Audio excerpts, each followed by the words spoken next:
დარწმუნებული ვართ, ჩვენი თანამოქალაქეები ხვალ გააკეთებენ ისეთ არჩევანს, რომელიც ჩვენი ქალაქების და სოფლების წინსვლასა და განვითარების ყველაზე უკეთ უზრუნველყოფს. აღნიშნული განცხადება საქართველოს პრემიერ-მინისტრმა გააკეთა.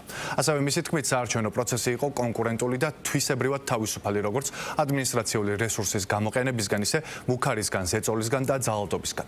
ირაკლი კობახიძე მოუწოდებს თითოეულ მოქალაქეს გამოავლინოს მაღალი სამოქალაქო პასუხისმგებლობა და ხმა მისცეს ადგილობრივი თვითმმართველობის არჩევნებში.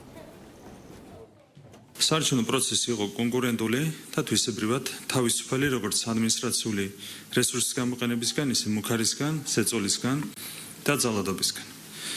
მადლობა გვინდა გადავხადოთ საქართველოს ცენტრალურ საარჩევნო კომისიას წინა საარჩევნო პროცესების მაღალ დონეზე ადმინისტრირებისათვის, აგრეთვე სამართალდამცავ უწყებებს საარჩევნო კამპანიის მიმდინარეობისას მოქალაქეთა უსაფრთხოების დაცვისათვის.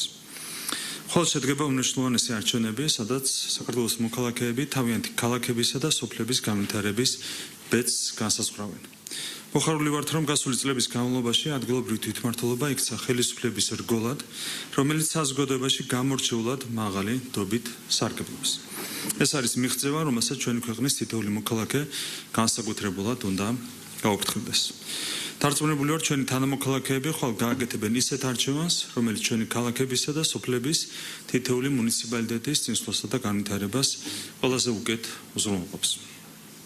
საქართველოს მთავრობის სახელით მსურს თხოვოთ თითოეულ ჩვენს თანამოქალაქეს, თითოეულ ამორჩევალს გამოავლინოს მაღალი სამოქალაქო პასუხისმგებლობა და ხმა მისცეს ადგილობრივი თვითმმართველობის არჩევნებში.